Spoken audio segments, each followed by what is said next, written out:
up, everyone? Today we're going to do a little product review of a new thing that we've got on our website.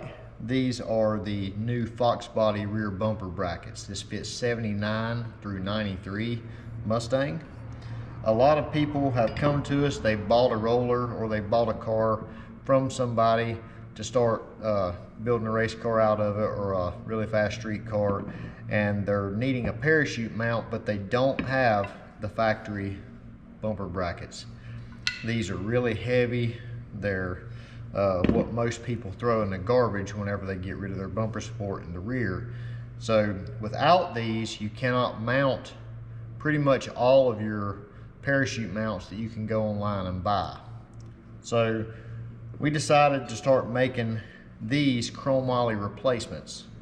Now these only weigh 2 pounds versus 5 pounds. So right off the bat, you're going to lose 6 pounds of weight over your OEM stuff with these.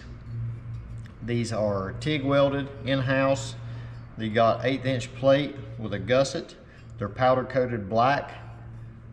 Your bolt goes through just like the factory piece. We supply grade 8 hardware with it to replace this bolt. You can still use this bolt if you want to, but we recommend using the bolt kit that we send. But yeah, that's pretty much it. So we've got these in stock now. We've debuted them a few weeks ago, sold a couple sets before we really had our first run back from powder coating, but we've got a bunch on the shelf now. So if you're in need of getting a parachute mount for your Foxbody, but you don't have a way to mount it because somebody's already threw these in the garbage, check out these on our website. They'll get you where you need to be and save you some weight. So that's your product spotlight. I'm gonna put the link to these in the description. Make sure to check them out on the website. See ya.